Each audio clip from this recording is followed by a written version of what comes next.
அனைவருக்கும் வணக்கம். சிவபுராணம் உரை விளக்கத் தொடரின் 12ஆம் நாள் இன்று.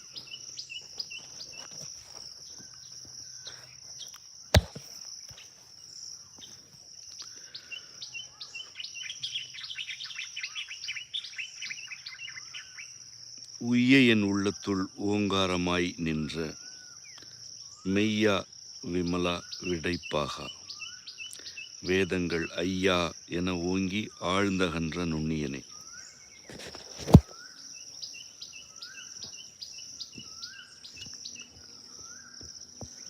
உய்ய என் உள்ளத்துள் என்றால் என்ன என முந்தைய பகுதியில் கண்டோம்.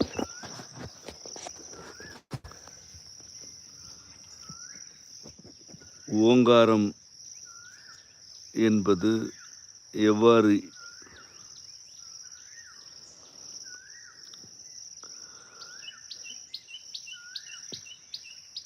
இறைவனது மந்திரமாக இருக்கிறது எனும் கருத்தை சுருக்கமாக நோக்கிவிட்டு அடுத்த அடிக்கு செல்லலாம். நம் மறைநூல்கள் ஓங்காரம் என குறிப்பிடும் ஈரெழுத்து ஓம். இதனை யாவரும் அறிவோம்.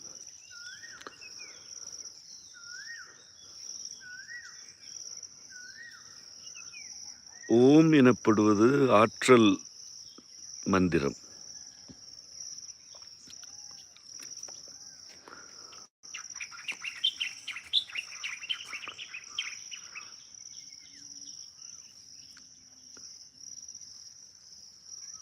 ஆற்றல் பொருளாகிறது.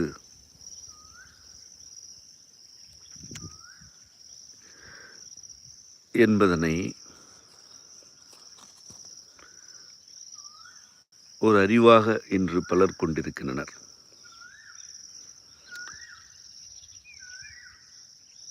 ஆற்றல்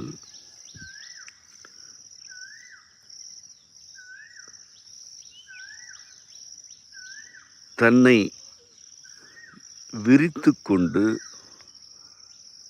மீண்டும் தன் மையத்தை நோக்கி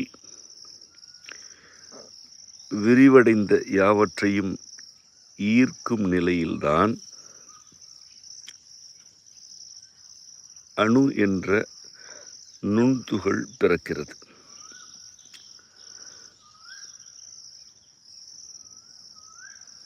ஆற்றல் அளப்பரியது, கற்பனைக்கு அப்பாற்பட்டது. அதற்கென்று மையம் உண்டு. இந்த ஆற்றலின் மையத்திலிருந்து மேலெழுந்து ஓங்கி ஆற்றலின் எல்லைக்கும் அப்பால் பரவுவதுதான் ஓசை.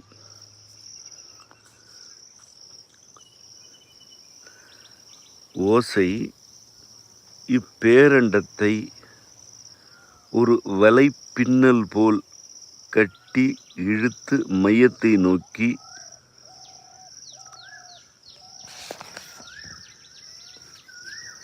நிறுத்தி வைக்கிறது.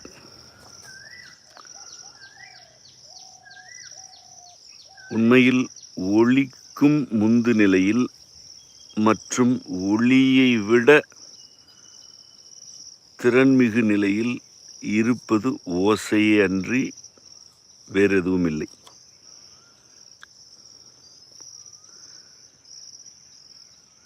ஆற்றலையே அறுத்து அதன் எல்லைக்கு அப்பால் ஓங்கும் ஓசை ஓங்கிக் கொண்டே சென்றுவிட்டால் எந்த பொருளும் இல்லை. அது யாவற்றையும் விரித்து கொண்டே இருக்கும் அல்லது அறுத்து கொண்டே இருக்கும். ஆற்றலின் எல்லைக்கு மேல் மற்றும் புறத்தில் ஓங்கும் ஓசை மீண்டும் தன் பிறப்பிடமாகிய ஆற்றல் மையத்தை நோக்கி வளைந்து திரும்பி ஒடுங்குகிறது. இப்படி அது ஒடுங்குவதனால் மட்டும்தான் அணு என்ற நுண்பொருளை பிறக்கிறது. ஒன்று விரிந்து கொண்டே செல்கிறது, மீண்டும் வளையவில்லை, புறப்பட்ட இடத்தை நோக்கி திரும்பவே இல்லை என்றால் அது எந்த பொருளும் ஆகாது. தான் புறப்பட்ட இடத்தில் அல்லது தான் பிறந்த இடத்திற்கு புறத்தே சென்று மீண்டும் அதே மூலத்தை நோக்கி வளைந்து திரும்பி ஒடுங்கும் ஓசைதான் அணு பிறப்பிற்கு அடிப்படை. ஓம் எனும் ஈரெழுத்தில் ஓ ஆற்றலுக்கு புறத்தே பாயும் ஓசை. மகரமெய் ஆகியையும் ஆற்றலின் மையத்தில் உள்ளது. இதனை நாம் நம் தமிழ் நூலில் இலக்கணமாகவும் சூத்திரங்களாகவும் பதிவு செய்திருக்கிறோம்.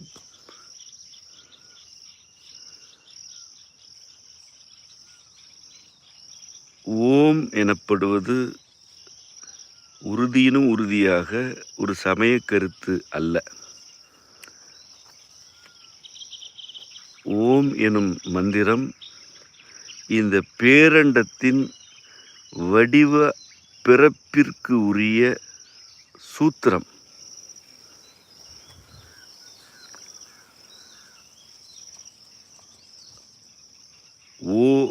ஓங்குதலுக்கும் மகரமை ஆகிய ஒடுங்குதலுக்கும் உரியன. ஓங்கலும் ஒடுங்கலும் இடையறாமல் நிகழ்ந்து கொண்டே இருப்பன.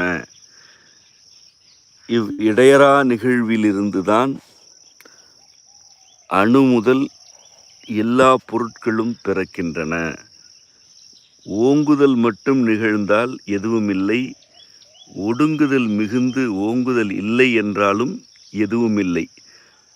அவ்வகையில் ஓங்கலும் ஒடுங்கலும் இடையறாது சீர்மையில் இருந்தே தீர வேண்டும் என்பது ஓங்காரம் எனும் கருத்தின் ஒரு பகுதி.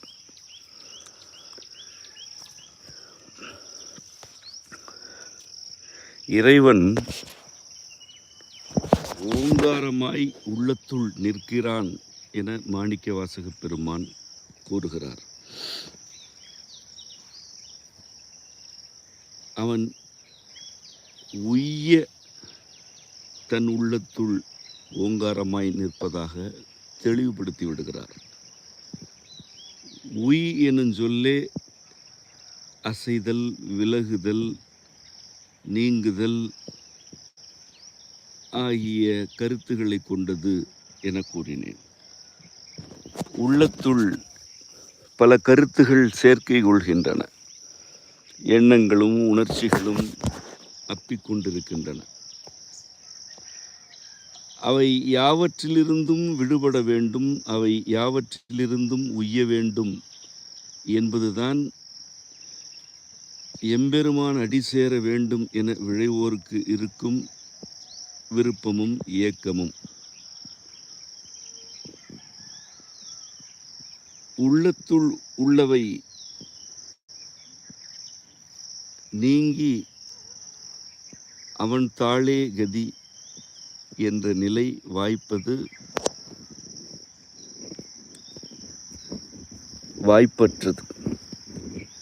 அதற்கு அவன் அருள் வேண்டும்.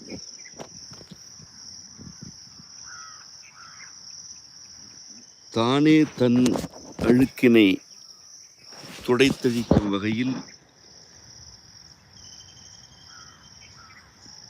எந்த மனிதரின் உள்ளமும் இல்லை.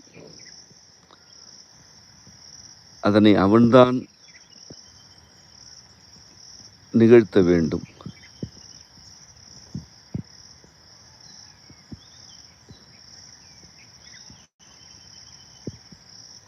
உள்ளத்துள் இறைவன் ஓங்காரமாய் நிற்கிறான் என்பதனால்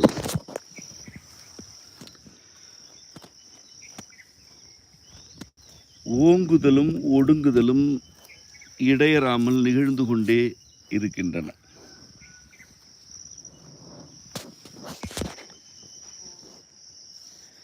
யாவற்றிலும் ஏற்றம் எடுக்க வேண்டும், அந்த ஏற்றங்களில் நிலை பெற வேண்டும் என்ற வேட்கையும் வெறியும் ஓங்காரத்தை உணர்ந்தோர்க்கு இல்லை.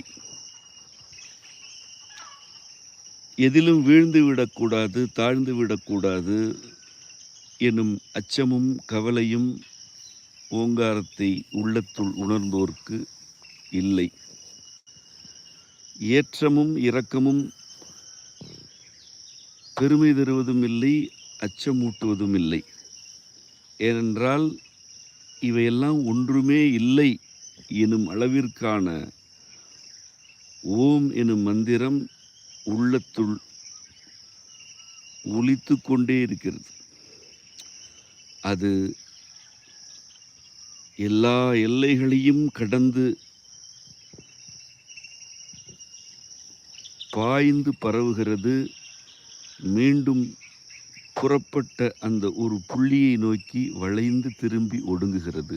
மீண்டும் பாய்ந்து பரவுகிறது. மீண்டும் உள்ளே வந்து ஒரு புள்ளிக்குள் ஒடுங்குகின்றது.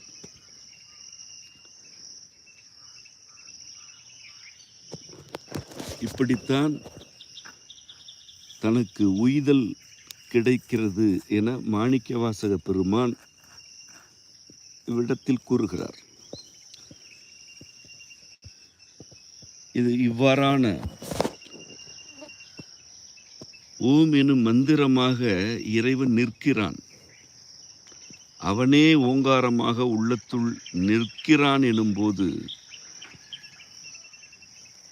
உய்வதற்கு என்ன சிக்கல் இருக்கும், அல்லது உய்யாமல் போவதற்குத்தான் என்ன வழி இருக்கிறது?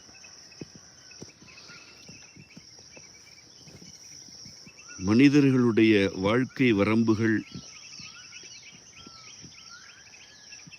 ஏற்றந்தருவன. அதே வரம்புகளில் இருந்து கீழ் இறங்கி விடுவோமோ அல்லது தாழ்ந்து விடுவோமோ என்ற அச்சத்தையும் அவை தரும். உள்ளத்துள்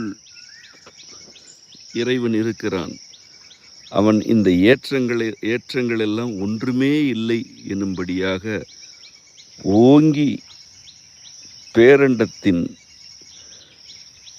எல்லா எல்லைகளையும் தொட்டுவிட்டு மீண்டும் உள்ளத்தின் ஒரு புள்ளிக்குள் வந்து ஒடுங்கி கொண்டிருக்கிறான். இது யாவர் உள்ளத்தின் உள்ளும் இறைவனாடும் ஓங்கார கூத்து. தன் வாழ்க்கையின் ஏற்றம் குறித்த பெருமையும் இயக்கமும் அதன் இரக்கம் வீழ்ச்சி ஆகியவற்றை பற்றிய கவலையும் பதட்டமும் மட்டுமே பெரிதென இருப்போர்க்கு ஓங்காரமும் அதற்குரிய ஓம் எனும் மந்திரமும் விளங்குவதில்லை. ஒருவேளை அது விளங்கினாலும் அது ஒரு அறிவு, அவ்வளவுதான். அதனை அறிந்து கொள்வதனால் எதுவும் இல்லை.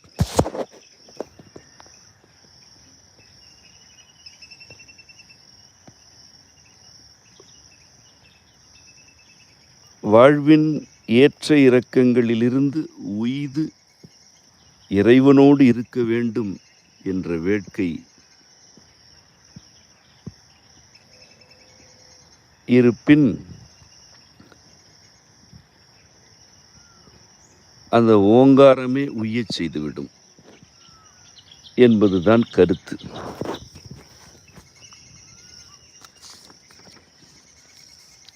மெய்யா, விமலா, விடைப்பாக,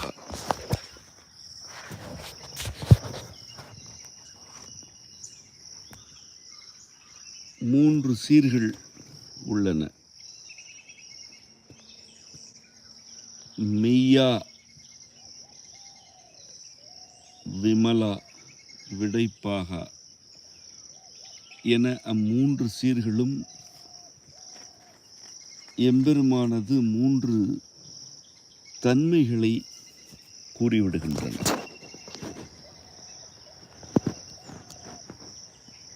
ஓங்காரமாய் உள்ளத்துள் நின்று உய்விக்கும் இறைவன் மெய்யன் என்று இருக்கிறான்.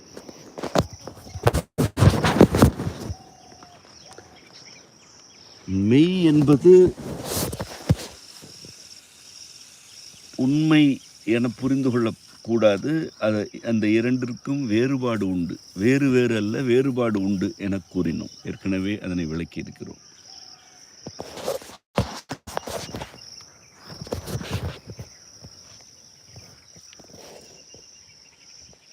இறைவனுக்கென்று வடிவம் இல்லை. அவன் எந்த ஒரு குறிப்பிட்ட வடிவத்திலும் நிலைப்பதில்லை. இதுதான் அவன் என்று அடித்து அறுதியிட்டு கூறுவதற்கு எவ்வகையும் இல்லை, வழியும் இல்லை. இது உண்மை. இதனை மாணிக்கவாசகர் அற்புதமாக பல இடங்களில் பதிவு செய்திருக்கிறார்.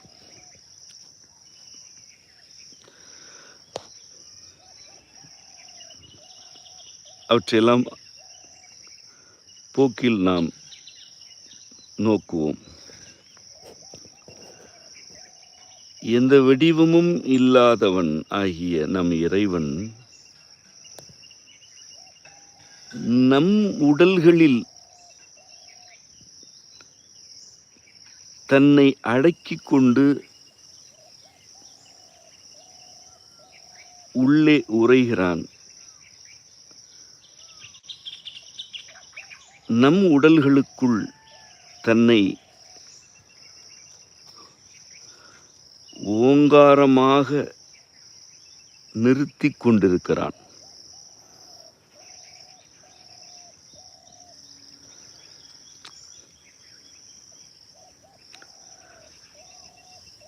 இவ்வாறு மெய்யாகிய உடலுக்கு உள்ளே இருந்து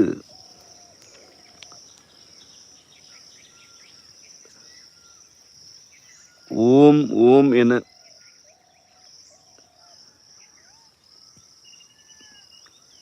ஒலிப்பதனாலும் அந்த ஓங்கார மந்திரத்தின் உண்மையினை உணர்த்தி கொண்டே இருப்பதனாலும் உய்ய என் உள்ளத்துள் ஓங்காரமாய் நின்ற மெய்யா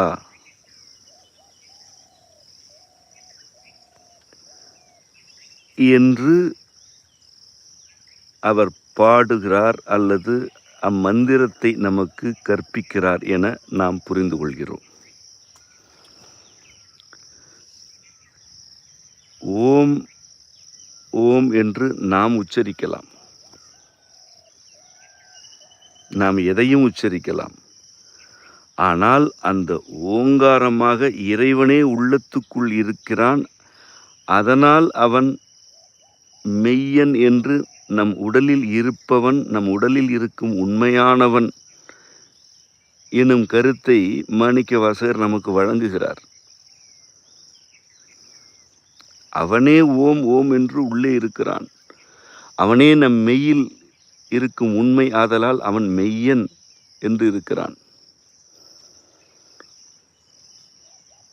விமலன் எனப்படுவது மலத்திலிருந்து விடுவிப்பவன்,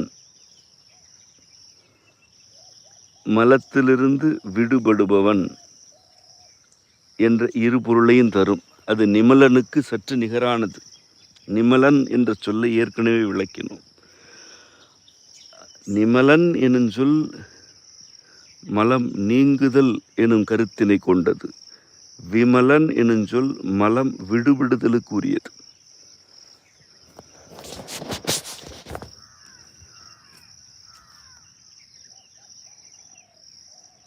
உள்ளத்துள் இருக்கும் அறிவு, உணர்ச்சி, எண்ணம் ஆகிய மலக்கூறுகளில் இருந்து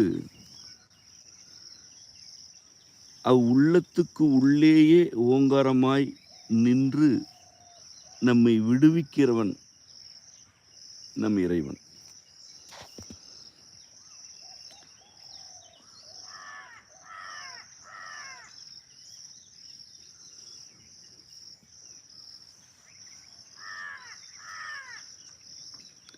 விடைப்பாகன் என்பது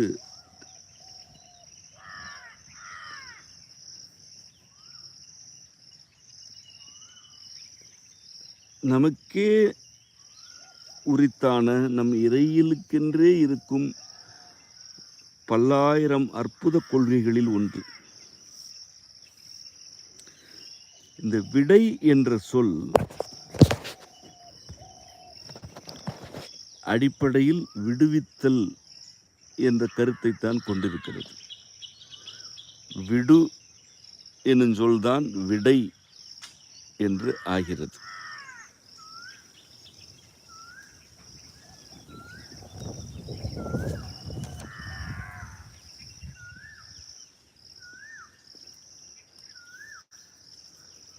விடை என்பது ஒரு வினாவிற்கு வழங்கப்படும் பதிலுரை என்று நாம் அறிகிறோம். வினா எழுப்பப்பட்டால் அதற்கு விடை வேண்டும். இவ்விடத்தில் விடை எனப்படும் அச்சொல்லுக்கு உள்ளே இருக்கும் கருத்துகளில் அந்த வினாவிற்கு உரியவை எவையோ அவற்றை நிறைவாக விடுவியுங்கள் என்று பொருள்.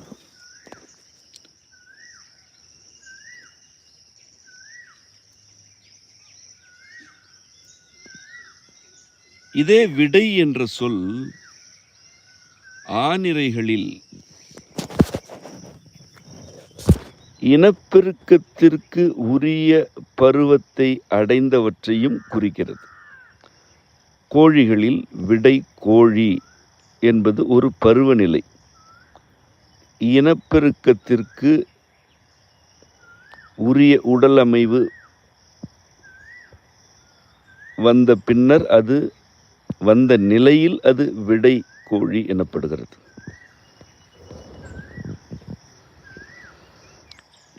இதனை முழுமையாக அல்ல, சற்று இதற்கு பொருத்தமான பொருளில் விடலி பனை என்று இளம் நிலையில் உள்ள பனையை அழைக்கும் வழக்கமும் உள்ளது.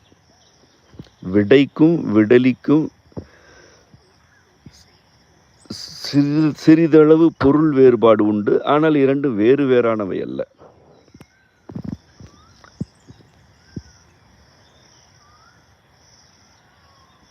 விடை என்ற இந்த சொல் தனக்குள் இருப்பவற்றை முழுமையாக நிறைவாக விடுவித்தல் என்ற அடிப்படையான கருத்தை கொண்டது. இது காளை எனும்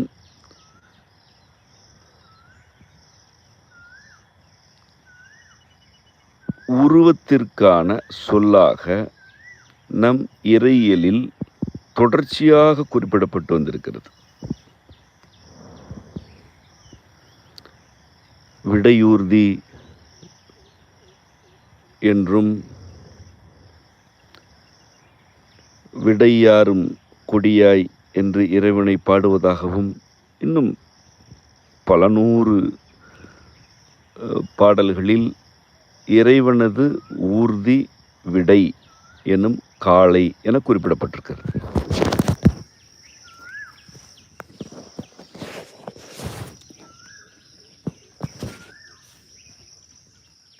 காளை எனும் அந்த குறியீடு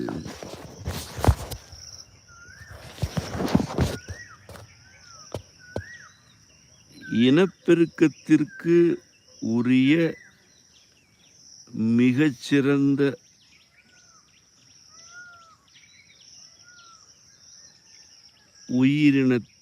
உயிரினத்தின் பாலினம் என்பதுதான் இவை எல்லாவற்றுக்கும் உள்ள அடிப்படை கருத்து.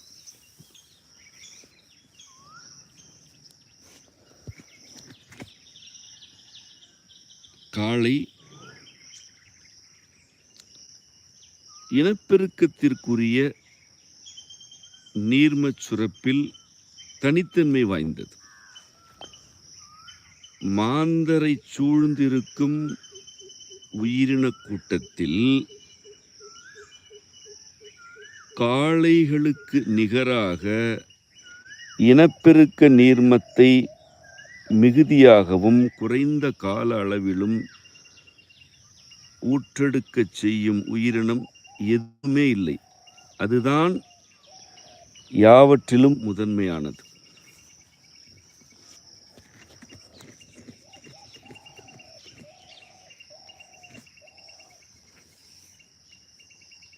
விடை என்ற சொல் இனப்பெருக்க நிலையில் உள்ள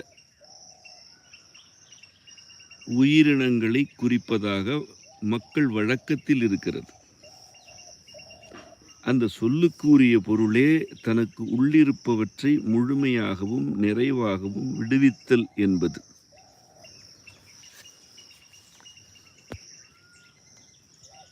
அது காளைக்கு உரிய சொல்லாக வழங்கப்பட்டிருக்கிறது.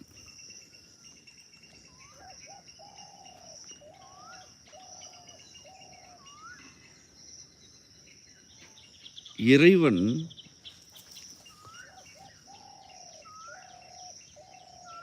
தன் குழந்தைகளாகிய மாந்தர்தம் இனத்தை பெருக்குவதற்கு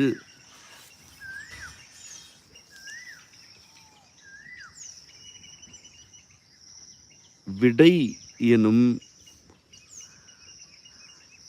தன்மையை அருளுகிறான்.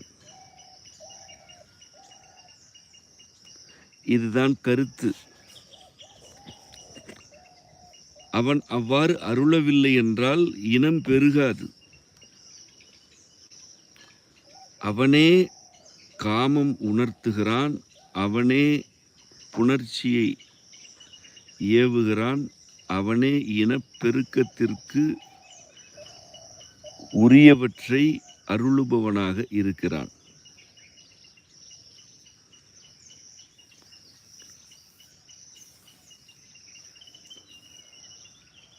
இதே விடை என்ற சொல்லால் அழைக்கப்படும் காளை திருக்கோயிலில் நந்தி என்று அழைக்கப்படுகிறது. அங்கிருப்பதும் காளைதான். ஆனால் அது கருவறைக்கு புறத்தே அமர் நிலையில் இறைவனை நோக்கி கொண்டிருக்கிறது. அங்கே அதற்கு பெயர் நந்தி. நந்து என்ற சொல்லிற்கு நெருக்கமாக இருத்தல், எல்லையில் இருந்து கொண்டு நெருங்கி இருத்தல் என்று பொருள்.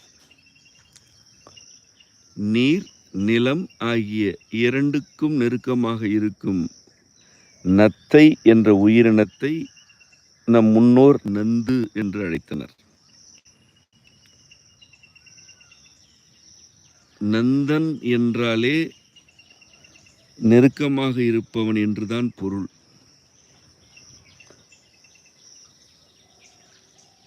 காளை என்பது ஒரு விலங்கு. அது நமக்கு இரு தன்மைகளுக்கு உரிய குறியீடாக வழங்கப்பட்டிருக்கிறது. ஒன்று, இறைவன் திருக்கோயிலில் உறைகிறான் எனும் பொழுது அவன் உருவங்களை கடந்த கருவாக நிலவுகிறான் என்று பொருள். அந்நிலையில் காளை கருவறைக்கு புறத்தே அமர்ந்து அவனை நோக்கி கொண்டிருக்கிறது. அங்கே அவன் உரு எடுக்கவில்லை. கருவாகிய சிவமிகு நிலையில் இருக்கிறான். அவனை நந்தி இருக்கிறது, காளையாகிய நந்தி. அதே இறைவன் உயிரினங்கள் பல்கி பெருக வேண்டும், அவை உருக்கொண்டு எழுச்சி உற வேண்டும் என்ற தன்மைக்கு மாற்றமடையும் பொழுது அக்காளை அவனது வாகனமாகி விடுகிறது. அதன் மீது ஏறி வருகிறான். அதனையே ஊர்தியாக கொண்டு ஊர்ந்து வருகிறான்.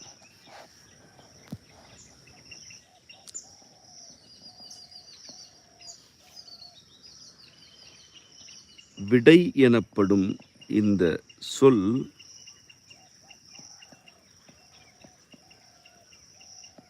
புணர்ச்சியின் வழியாக இனம் பெருகுவதற்கு உரியவற்றை இறைவன் அருளுகிறான் என்பதனை குறிக்கிறது.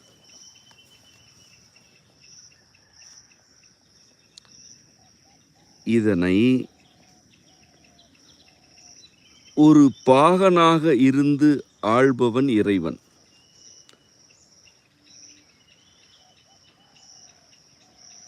இனப்பெருக்கத்திற்கு உரிய நீர்மம்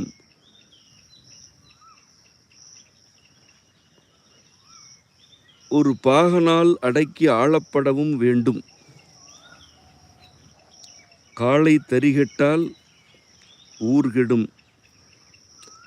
ஆதலால் அதனை அடக்கி ஆள்பவனாக இறைவனே இருக்கிறான். இதனால் அவன் விடைப்பாகன் என்று ஆகிறான்.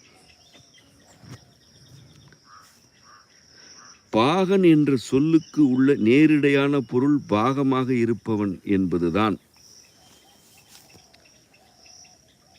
யானை பாகன் எனப்படுபவர் யானையின் ஒரு பாகம் போல் எப்பொழுதும் அல்லது எந்நிலையிலும் உடன் இருப்பவர். அதனால்தான் அவருக்கு யானை பாகன் என்று பெயர்.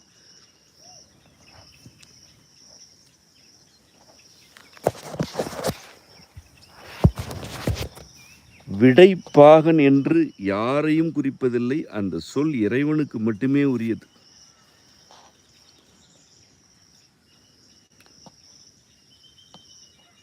விடை என்ற அத்தன்மை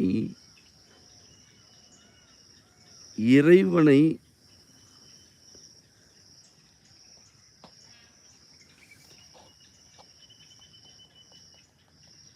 தன் குழந்தைகளின் அல்லது தன் படைப்புகளின் பெருக்கத்திற்கு உரியது என்று நாம் புரிந்து கொள்ள வேண்டும். இறைவனது படைப்புகள் பெருக வேண்டுமென்று இறைவன்தான் விரும்புவான்.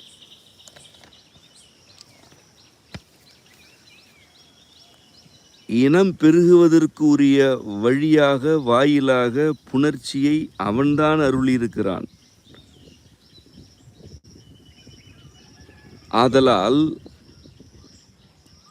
அப்புணர்ச்சிக்கு உரிய நீர்மச் சுரப்பில் தனித்தன்மை கொண்ட ஒரு உயிரினம் அதற்கான குறியீடாக வழங்கப்பட்டது.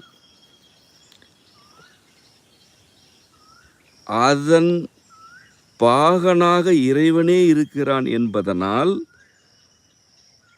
விடை எனும் அத்தன்மை தரிகடாமல் சீர்கெடாமல் அவனே நெறிப்படுத்துகிறான் என்ற மெய்மையும் அதன் உள்ளேயே அடங்கியிருக்கிறது.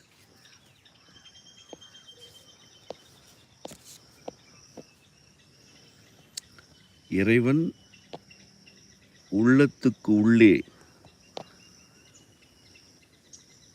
ஓங்காரமாய் நின்று உய்வதற்கு வழியமைக்கிறான். உய்வதற்கு அருள் புரிகிறான். அவனே மெய்யன் என்று இருக்கிறான். அவனே விமலன் என்று இருக்கிறான். அவனே விடைப்பாகன் என்றும் இருக்கிறான். வேதங்கள் ஐயா என ஓங்கி ஆழ்ந்தகன்ற நுண்ணியனே. வேதங்கள் ஆகிய நம் மறைநூல்கள் யாவும் இறைவனை ஐயா என ஓங்குகின்றன.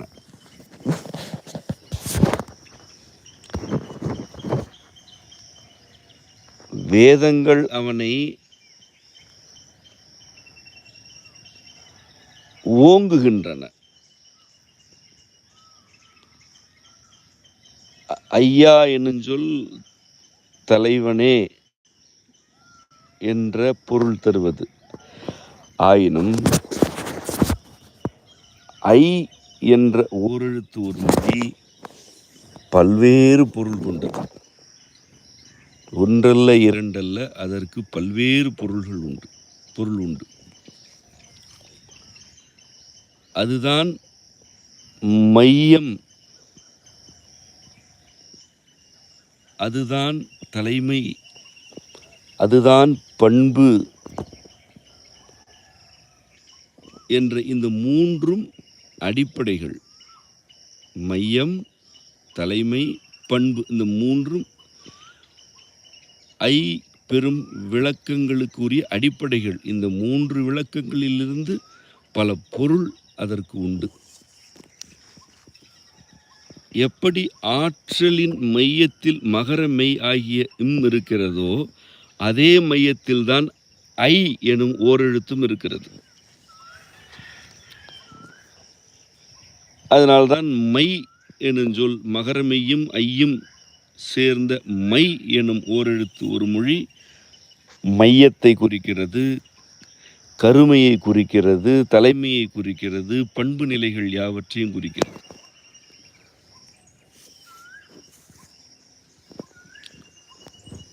ஆற்றல் மையத்தில் இருப்பவை மகரமையும் ஐயும்.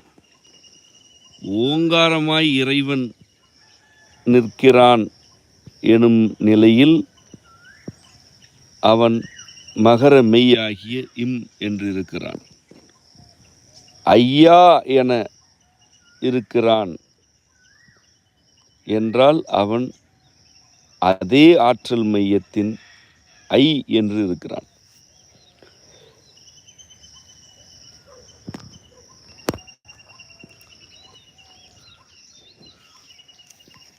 வேதங்கள் அவனை ஐயா என ஓங்குகின்றன.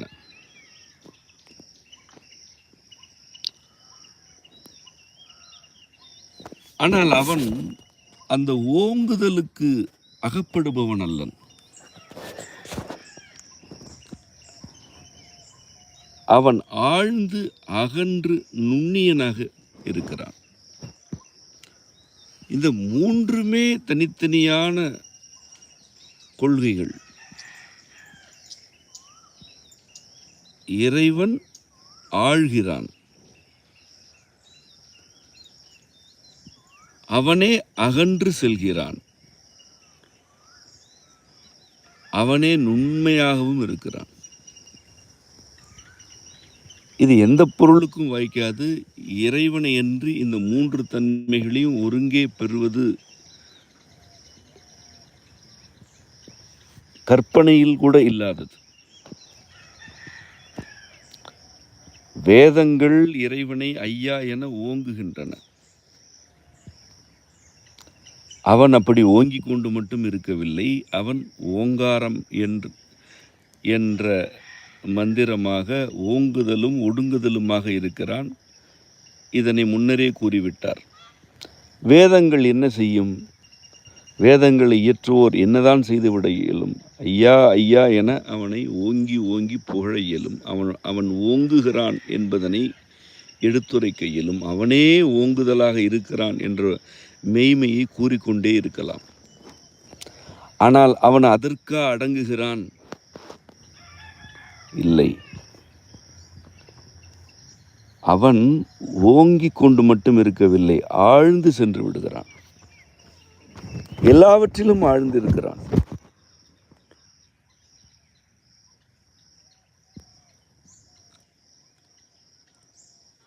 ஓங்கிய மலை என்று இருப்பவன் அவன். அம்மலையின் உள்ளிருக்கும் பாறை துகள்களாக இருப்பவன் அவன். அத்துகள்களின் உட்சென்றால் துகள்களுக்கு முந்து நிலையில் உள்ள தூசுகளாக இருப்பவன் அவன். இன்னும் ஆழ்ந்து ஆழ்ந்து சென்றால் அணுக்களாக இருப்பவன் அவன். அணுக்களுக்குள்ளே ஆழ்ந்து சென்றால் அணுத்துகள்களாக இருப்பவன் அவன். இன்னும் ஆழ்ந்து சென்றால் அவனே ஆற்றலாக இருக்கிறான். இன்னும் ஆழ்ந்து சென்றால் ஆற்றலுக்கும் முந்து நிலையாகவும் அவனே இருக்கிறான். அவன் ஆழ்ந்து கொண்டே இருக்கிறான். அப்படி ஆழ்ந்துதான் செல்கிறான் என்று விட்டுவிட இயலுமா? இல்லை. அவனே அகன்று கொண்டும் இருக்கிறான். இந்த அகன்று இருத்தல் என்ற கருத்து அது ஒரு தனி கொள்கை. அது ஒன்று ஓரிடத்திலிருந்து பிறிதோர் இடத்திற்கு செல்கிறது என்றால் அது அகல்கிறது, அது அங்கிருந்து அகன்று செல்கிறது என்று கூறுகிறோம். முறையாக அதற்குரிய பொருள் யாதெனில், ஒன்று ஓரிடத்தில் இருந்து தன் அளவையை விரிக்கிறது என்றால்தான் அது அகல்கிறது என்றாகும். அதுதான் அகலம் என்ற பருநிலையாகிறது. ஒன்று ஓரிடத்திலிருந்து பிறிதோர் இடத்திற்கு தன் அளவையை விரித்து செல்லுதல் தான் அகலம் எனப்படும். இங்கு இருந்தது அகன்று விட்டது என்று சொல்லும் வழக்கம் இருக்கிறது. இங்கிருந்தது சென்று விட்டது என கூறலாம், நீங்கிவிட்டது என கூறலாம், மறைந்தது, ஒழிந்தது, போயிற்று என்றெல்லாம் கூறலாம். இவ்வளவு சொற்கள் இருக்கின்றன. அகலுதல் எனப்படுவது ஒன்று தன் அளவையை, தன்மையை மாற்றியமைத்து விரித்து விரித்து ஒரு நிலையிலிருந்து இன்னொரு நிலைக்கு செல்லுதல். இறைவன் அணுவின் உள்ளும் ஆற்றலின் உள்ளும் அதன் உள்ளும் இன்னும் பல படிநிலைகளின் உள்ளும் ஆழ்ந்து இருக்கிறான். அவனே அதே ஆழ்நிலையிலிருந்து இப்பேரண்டம் முழுமையுமாக அகன்று கொண்டும் இருக்கிறான். ஒரு துளி ஒரு பெருங்கடலாக தன்னை விரிக்கிறது என்பதனையே கற்பனை செய்ய இயலாது. ஒரு துளிக்கும் நுண்மையான ஆழமான ஒன்று தன்னை பல பல கோடி கோள்களாக, மீன்களாக, ஆகாயமாக, காற்றாக அகலச் செய்கிறது என்பதனை எந்த மனித கற்பனையும் எண்ணி பார்க்கவே இயலாது. ஆழ்ந்தும் இருக்கிறான், அகன்று கொண்டும் இருக்கிறான். இவ்விரண்டும் இருப்பதனால் அவன் நுண்ணியன். நுண் என்ற சொல் உன் எனும் ஈரெழுத்தின் விளைவுகளில் ஒன்று. உன் என்பதுதான் உணவு என்ற சொல்லாகிறது. இச்சொல்லை ஏற்கனவே விளக்கியிருக்கிறேன். ஒரு நினைவூட்டலை மட்டும் கூறுகிறேன். உள்ளே இருப்பது, உள்ளே அப்பிக்கொண்டிருப்பது அல்லது மிக நெருக்கமாக ஒரு வடிவத்தோடு பொருந்தி இருப்பது உன் எனப்படும். இது நுண் என சொல்லாகும் பொழுது எந்த வடிவத்தின் உள்ளும் மிக நெருக்கமாக அந்த வடிவத்தை உள்வாங்கியவாறு இருப்பது என்று பொருளாகும்.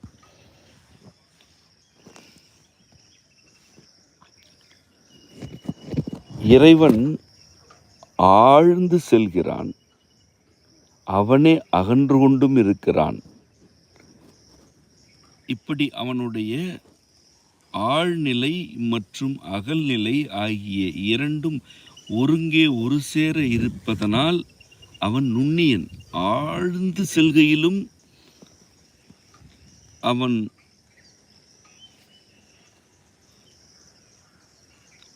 எல்லா ஆழ்நிலைகளிலும் அப்பி இருக்கிறான் அல்லது யாவற்றையும் உள்வாங்கி கொண்டிருக்கிறான். அகன்று விரிவடைகையிலும் அதே போல அவ்வாறே யாவற்றையும் உண்ணி கொண்டிருக்கிறான், உள்வாங்கி கொண்டிருக்கிறான். இதனால் அவன் நுண்ணியன். நுண்ணிய ஒன்றுதான் மீச்சிறு பொருளிலும் இருக்கும், மாபெரும் பொருளிலும் இருக்கும். அணுக்கள் நுண்மையானவை என நாம் அறிவோம். பெரும் மலைகளிலும் அவை உண்டு. கண்ணுக்கு தெரியாத தூசு துகளிலும் அவை உண்டு. அதுதான் உண்மையின் சிறப்பு. எது நுண்ணியதோ அது அளவில் சிறியதிலும் இருக்கும், பெரியதிலும் இருக்கும். இறைவன் ஆழ்ந்தும் செல்கிறான், அகன்று கொண்டும் இருக்கிறான். ஆதலால் அவன் நுண்ணியன். இந்த ஆழ்ந்தகன்ற நுண்ணியன் என்ற கருத்திற்கும் ஓங்காரம் எனும் மந்திரத்திற்கும் கொள்கை அளவில் நேரடியான உறவு உண்டு. ஓங்காரம் எனப்படுவதும் ஓங்குதல் ஒடுக்குதல் ஆகியன இடையறாமல் நிகழ்வதற்குரியது. ஆழ்ந்து அகலுதல் என்பதும் ஏறத்தாழ அவ்வாறானது. இந்த இரண்டு நிலைகளிலும்